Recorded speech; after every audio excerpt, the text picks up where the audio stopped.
Tadi-dadi-dadan. Nandito tayo sa kwarto ni Mia. Sa kwarto ni Mia na magluto. Anong nangyari sa electric fan? Tang init, uy. Uy, anong nangyari dito? Tara, magkasama ka. Ano? Ano ba kasi? Ay, oo. Kita, tama? Lasing Nauwi ko, nauwi ko. Pawis na pawis ko, pawis na pawis, pawis na pawis, pawis na pawis. Gigil ako, gigil. Hi mga ka-viewers, ang gagawin ni Madam ay mamamlansya ng uniform ni Mangit Mia. Alam bakit? Ayan, ang mga uniform niya. His good Lord. Pasok ka na bukas, ngayon palang mamalansya, gabi na. Pulis! O, diba? Kaya ayan, simulan na natin. Tatawagan kayo pulis. O, diba? Tatawagan kayo pulis. Uy, ang haba-haba ng bakasyon. Oh my God. Pero, ngayon lang mamalansya. O, diba? Talaga naman ano tayo eh. Last 2 minutes. May papakita nga pala ako sa inyo mga ka-viewers.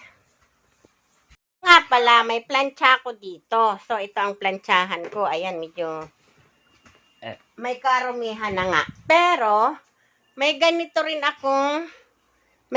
kaming planchahan. O, diba? Ano yung plancha mo? Hindi nga ako marunong dito. Hindi ko siya bet, mga ka-viewers. Ilalagay mo lang yung damit. Huwag ka nang sumagot. Ayan mga ka-viewers. May ganito. Binili to ng anak ko.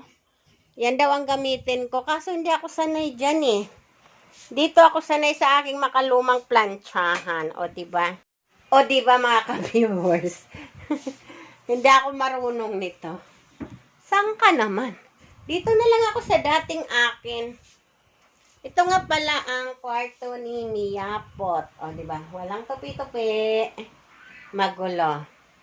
Kasi, dati kasama namin siya sa pagtulog. Aba, malaki na daw siya.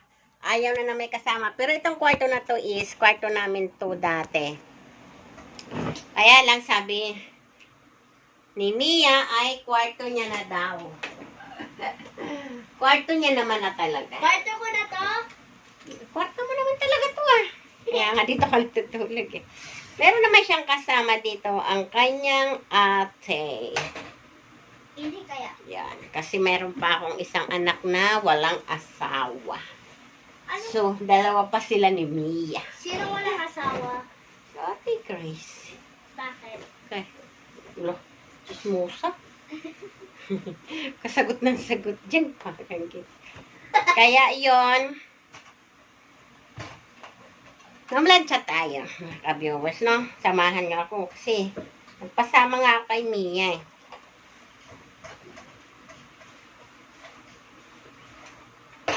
O, diba?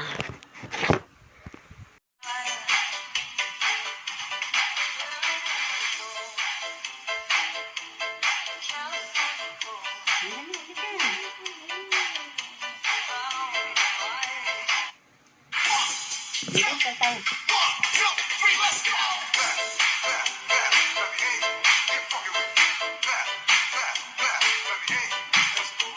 Ganun lang. Ganun yung kamay mo.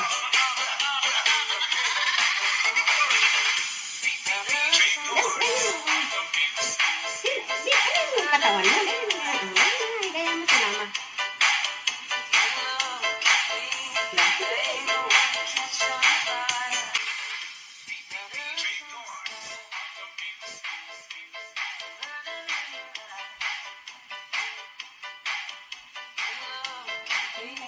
Tawa ka.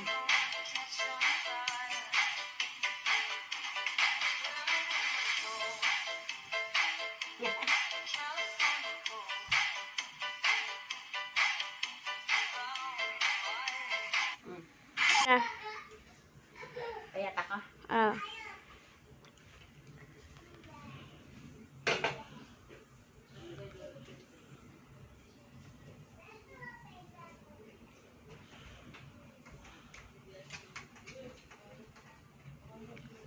Para may chat si Ate Joy. Sige, dili, basahin mo.